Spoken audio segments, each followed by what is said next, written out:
Olá! Hoje o programa Código de Honra se inicia com um assunto muito interessante, que é a primeira infância. E nós traremos para poder falar sobre isso para vocês o Dr. Daniel Isler, que é o juiz assessor da vice-presidência do Tribunal de Justiça de São Paulo e também juiz da infância já desde 1999. Além disso, também é membro da Coordenadoria da Infância e Juventude também do Tribunal de Justiça de São Paulo. Esse programa é um programa do Instituto dos Advogados de São Paulo, em parceria com o Tribunal de Justiça de São Paulo, e por isso nós temos aqui a presença desse ilustre magistrado. Como vai o senhor? Tudo bem? Olá, Fabiana. É uma honra estar no seu programa e agradeço muito o convite que foi feito pela IASP. Muito bem, doutor Daniel. Vamos falar então um pouco sobre essa primeira infância, né? Esse tema a gente começou a conversar aqui um pouco antes do programa, me interessou bastante e provavelmente vai interessar a maioria dos pais que estão aqui assistindo o nosso programa. O que seria essa primeira infância? Bom, a primeira infância, de acordo com a Lei 13.257, que foi promulgada esse ano, né, aliás, o Brasil é o primeiro país da América Latina a ter uma lei específica para a primeira infância, é o período de 0 a 6 anos. Né? Então, esse período é um período muito importante no desenvolvimento da criança e a lei ela traz uma série de garantias para que os programas públicos e as políticas públicas elas possam realmente atribuir prioridade, que a criança e adolescente já tem, mas a criança de 0 a 6 ela tem que ter mais. Por características especiais do desenvolvimento humano, precisa ter mais prioridade, mais atenção, mais cuidado. Então, essa lei ela traz um instrumental legislativo para que a gente possa cada vez mais melhorar os programas públicos, as políticas públicas para o atendimento da criança nessa faixa de idade. E por que a preocupação passou a ser então com a criança a partir dos 0 aos 6 anos de idade? Bom, na verdade já era conhecido esse fato, mas cada vez mais a ciência médica ela vem nos mostrando, a neurociência vem nos mostrando que esse é um período especial para a construção do cérebro do ser humano, né? Então, o cérebro ele é formado de células que formam as chamadas sinapses, são as conexões das células cerebrais, e elas vão se construindo umas sobre as outras. Então, quer dizer o quê? Quanto mais conexões cerebrais se formam, mais conexões cerebrais se formam. Então, uma criança, desde a própria concepção, enquanto está ainda não nascida, dentro do útero, e depois de 0 a 6 anos, ela precisa de ter o tratamento e o cuidado adequado, em termos do estímulo também, para que o cérebro possa se desenvolver adequadamente. E uma vez que isso ocorra, certamente nós teremos um adulto mais capaz de ser um adulto mais bem-sucedido na vida, para si próprio e também perante a sociedade.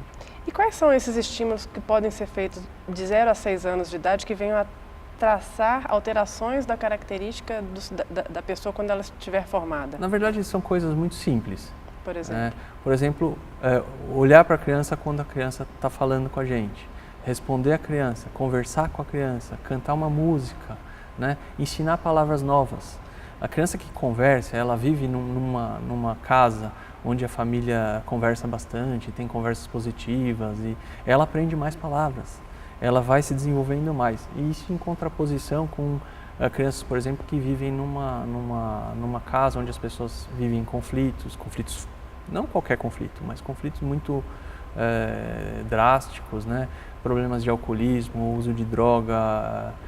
E aí essa criança, essa que vive nessa casa onde as coisas não vão bem, né? Família desestruturada, ela vivencia aquilo que a medicina chama de estresse tóxico. O estresse tóxico não é qualquer estresse, não é qualquer preocupação, não é qualquer dificuldade.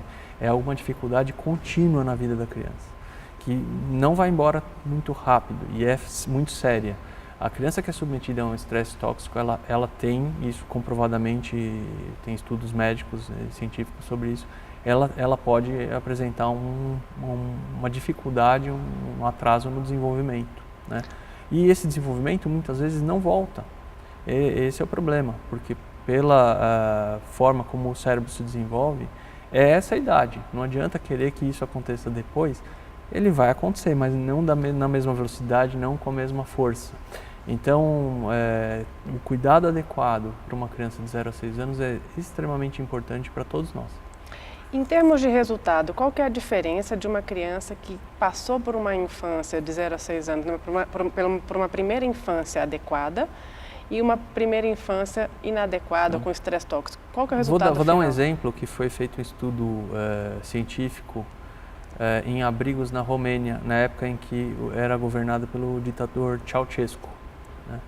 Havia uma política naquela época na Romênia que era de estimular a natalidade das famílias, porque se imaginava uma concepção que hoje se sabe que é equivocada. Mas naquele momento se imaginou, aquele governo da Romênia imaginou que quanto mais pessoas houvesse, mais força e o país seria mais forte e o regime político na época ele se projetaria de uma maneira mais exitosa.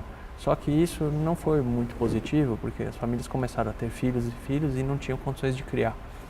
E muitas dessas crianças foram parar em abrigos. Bom, essas crianças que havia em abrigos na Romênia, e eram abrigos extremamente precárias, condições que as crianças ficavam ali, foi feito um estudo comparativo dessas crianças nesses abrigos, que estavam há muitos anos já nesse abrigo, completamente abandonadas, sem os cuidados adequados, perdendo a sua própria, chegavam até a perder a sua própria identidade, porque eram simplesmente mais uma criança, né? A criança não se identificava como ela própria, como que seria o correto, né? Então fizeram um comparativo com essas crianças e crianças que viviam em famílias adequadas, que tinham os cuidados adequados. E aí se verificou, né, cientificamente o atraso no desenvolvimento, o atraso na própria inteligência. Quer dizer, os testes de inteligência com crianças em famílias que tinham uma estrutura e um funcionamento saudável, eles são completamente diferentes, muito melhores do que crianças que se desenvolvem sem essa estrutura. E o impacto poderia ser talvez na autoestima então do adulto?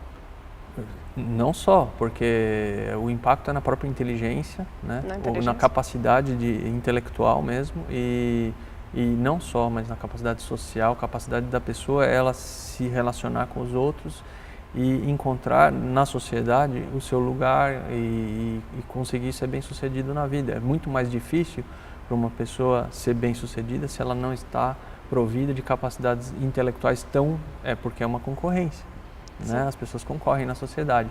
Então isso gera uma dificuldade e existem outros estudos também que mostram que muitas dessas pessoas que sofrem dessa carência afetiva na infância, elas vão desenvolver problemas de conflito com a lei.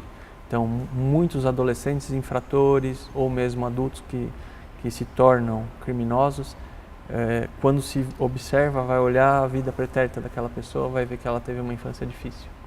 E qual que é a importância de uma lei voltada só para essa primeira infância? O que essa lei quis trazer para a sociedade? Essa lei estabelece um princípio muito importante. Criança e adolescente já tem prioridade, né?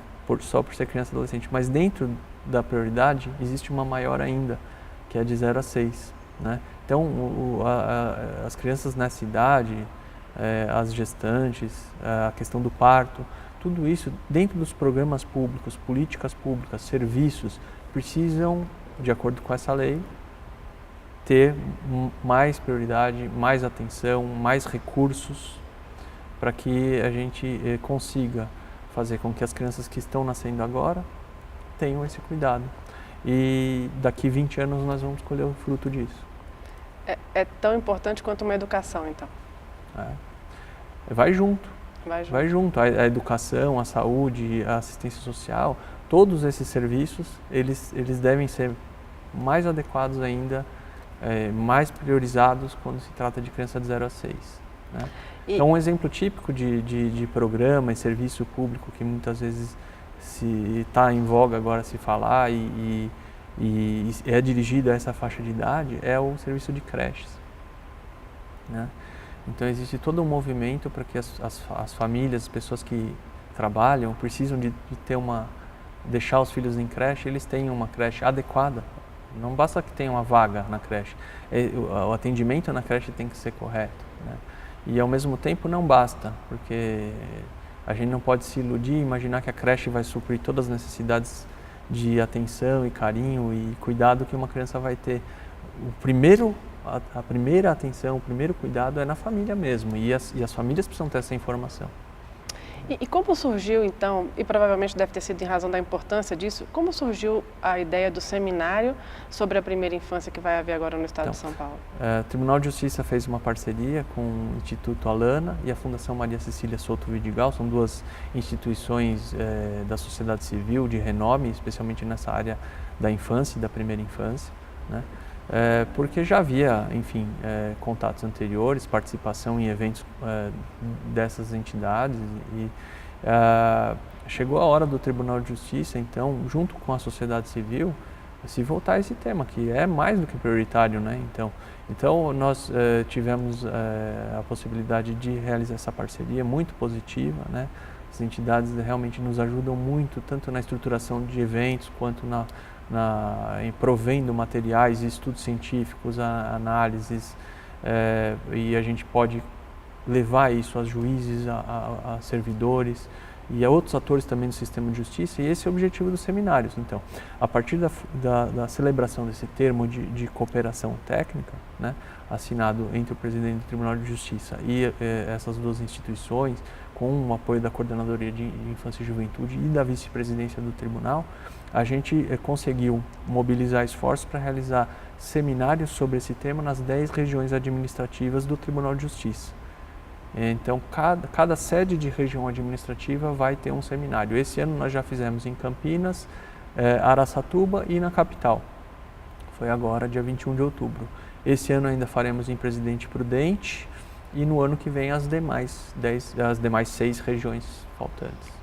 Esses seminários serão televisionados, gravados, para quem quiser assistir? Sim, toda vez que tem um seminário desse, a gente abre as inscrições, elas são abertas não só para magistrados e servidores técnicos que atuam nos setores de psicologia, setor social, né, mas também Ministério Público, Defensoria Pública, advogados e outros atores do sistema, da rede de garantia da infância e juventude, né, e o público em geral. Então a gente divulga, isso sempre está nos sites nossos, que é parceria também com a Escola Paulista da Magistratura, do Tribunal de Justiça, da Escola Paulista da Magistratura, das entidades que são parceiras, e a gente grava naturalmente, e depois esses seminários eles são todos disponibilizados cerca de 15 dias depois na página do Tribunal de Justiça de São Paulo. Então já tem, né, a gente já tem isso, os primeiros que já foram feitos já estão disponíveis.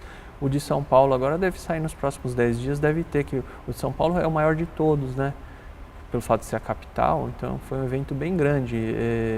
Nós tivemos cerca de 700 pessoas participando, entre o público presencial e o online também, porque uma opção é a pessoa se inscrever no online, então mesmo que esteja distante, não possa estar pessoalmente, ela pode assistir ao vivo, inclusive tem a interação de fazer perguntas e tudo. E a pessoa, ao assistir esse seminário, o que ela agrega no seu conhecimento? Ela vai agregar um conhecimento mais aprofundado sobre isso que nós estamos falando. Então nós estamos falando de alguns estudos e tudo, mas no seminário nós temos isso mais detalhado, né? Nós trazemos os especialistas, nós mostramos os gráficos, os dados, e nós temos um diálogo interdisciplinar, porque esse assunto da primeira infância não é um assunto meramente jurídico, né? Como normalmente a própria infância não é. A gente tem que falar da infância e da primeira infância em termos jurídicos, mas também em termos médicos, em termos científicos, em termos da psicanálise, sociais, dos atores, dos outros poderes, né? O poder executivo, o poder legislativo, e como que a sociedade, de modo geral, se agrega, se articula para cuidar das crianças pequenas. Você comentou um pouco antes do programa que o investimento na primeira infância traria inclusive um retorno financeiro. Como se explica isso? Porque a criança ela responde bem, né? Ela aprende mais fácil, ela se desenvolve mais fácil. As crianças, quem tem filhos pequenos sabe, eles são esponjinhas, né? Então eles apreendem tudo aquilo que eles veem. Então, quanto mais coisas boas a gente colocar para eles, mais eles ficam com aquilo ali e se desenvolvem melhor.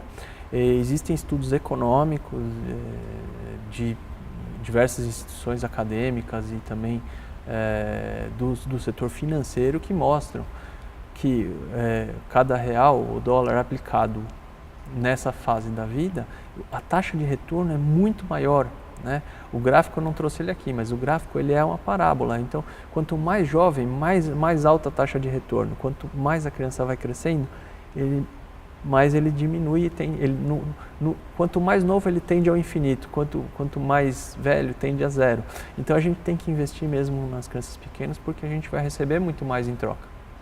Impressionante, né? Interessante realmente e congrega realmente com uma coisa muito diferente que o próprio tribunal está fazendo. A própria lei trouxe um assunto muito importante e o senhor, por ser também da Coordenadoria da Infância e da Juventude, me fale um pouco também sobre o edital de boas práticas do Sistema de Garantia dos Direitos da Criança e do Adolescente voltados para a primeira infância. Então, essa é outra vertente dessa parceria. Nós pensamos em lançar esse concurso de boas práticas, então foi lançado o edital está disponível na página da Coordenadoria de Infância e Juventude do Tribunal de Justiça, tem um item lá, primeira infância, e dentro desse item tem o edital.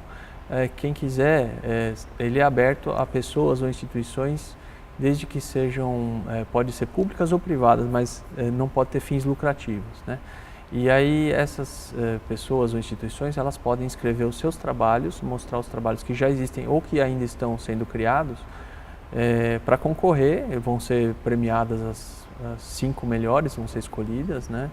E a gente com isso espera conseguir ter um banco de boas práticas que possam servir para ser divulgadas e ampliadas, expandidas cada vez mais essas boas práticas, né?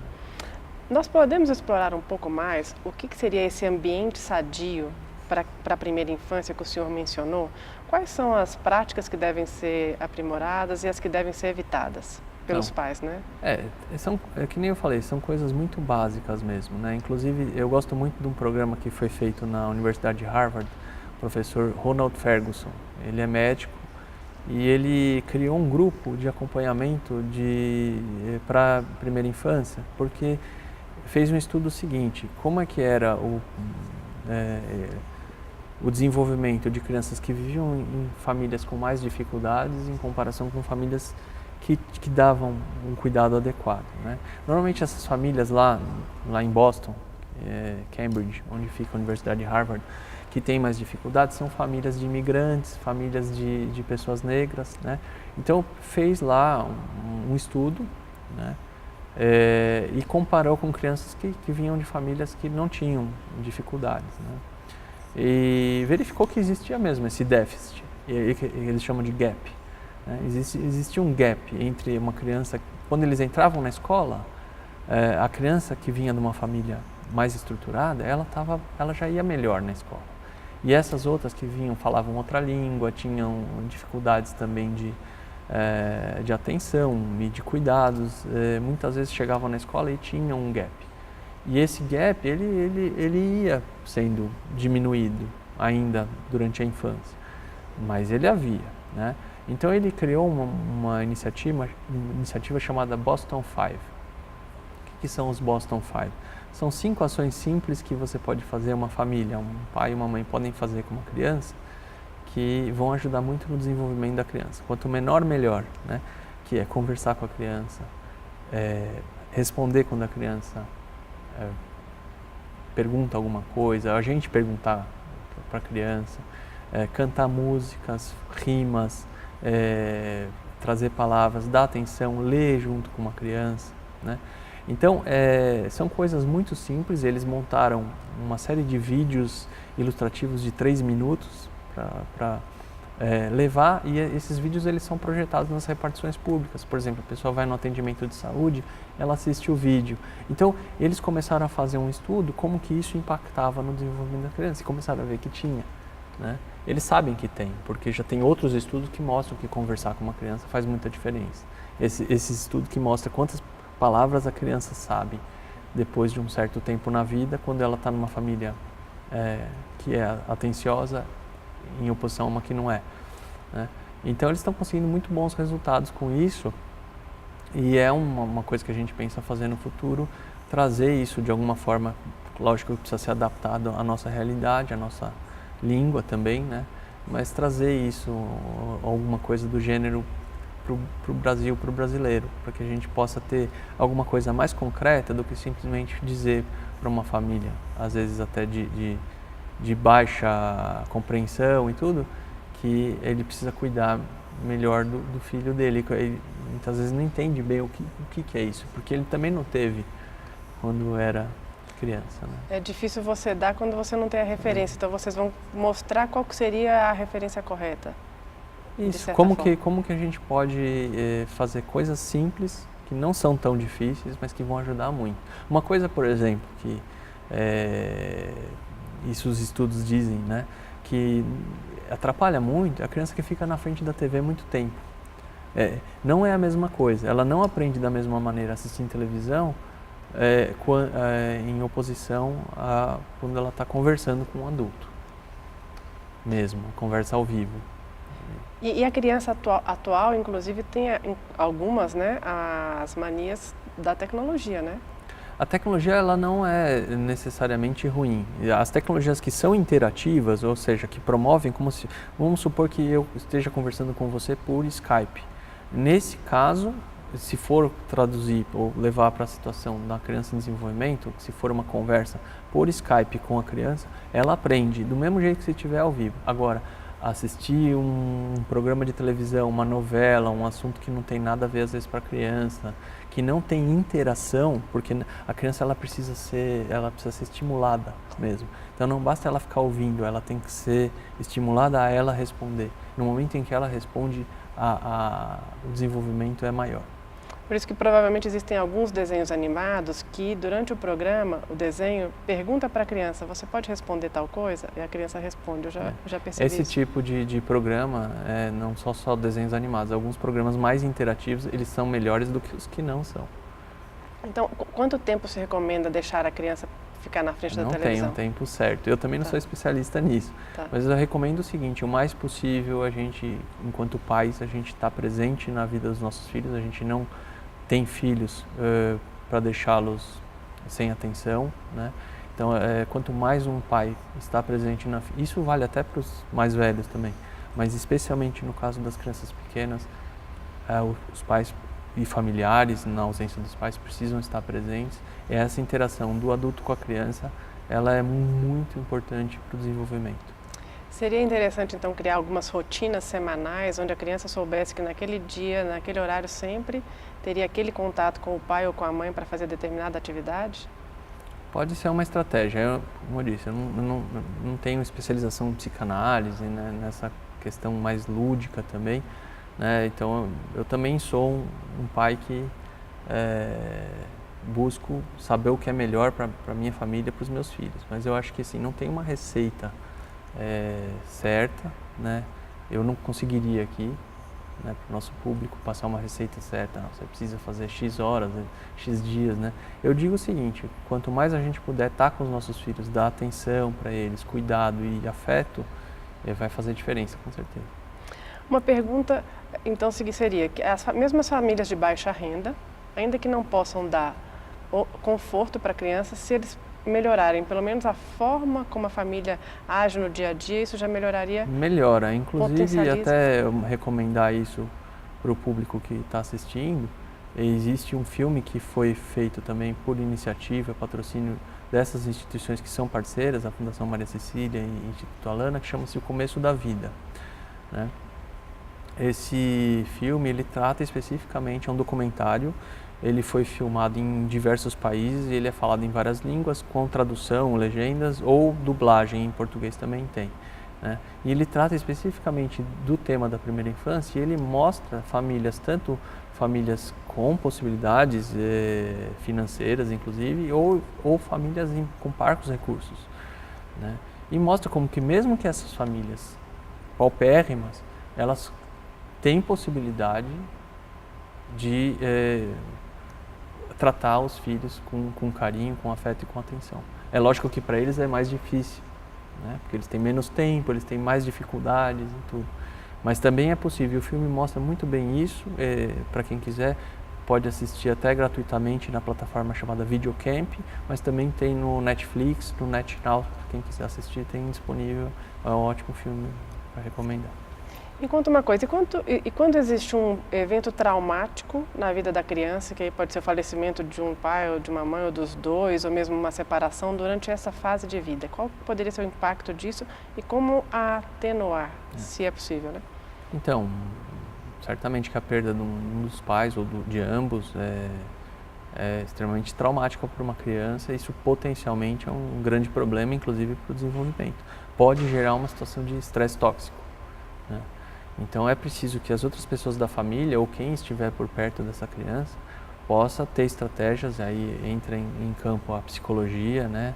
Como que a gente pode minimizar esses prejuízos. É difícil dizer que eles vão desaparecer completamente, porque é um impacto para qualquer pessoa, até adulto, né? Perder um parente próximo. Isso gera problemas de luto, depressão e tudo. Na criança não é diferente, né? Embora as crianças elas têm uma capacidade de resiliência, é o termo que se dá para isso, que é se recuperar depois de uma situação ruim, é muito grande também, né? Elas têm uma resiliência normalmente maior do que a dos adultos, mas mesmo assim são situações que exigem mais ainda atenção. Eu gostaria muito de lhe agradecer, Dr. Daniel, a participação no nosso programa. Esse tema de extrema importância, muito interessante. Eu ficaria aqui mais 2 horas lhe perguntando diversas coisas, mas gostaria de saber se o senhor tem mais alguma consideração a fazer ao nosso telespectador. Não, agradecer muitíssimo o convite, né? Dizer que nós temos mais informações no site do Tribunal de Justiça, da Coordenadoria de Infância e Juventude. Aquelas pessoas que se interessarem por participar, de estar presentes ou assistir esses eventos que nós vamos fazer, vão receber as divulgações, certamente, que a gente está divulgando amplamente em todos os setores da mídia, né?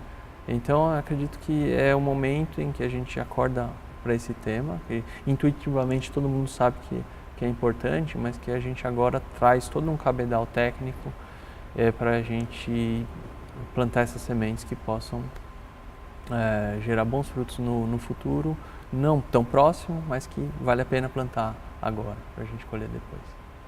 Eu lhe agradeço novamente e encerramos agora o nosso programa Código de Honra.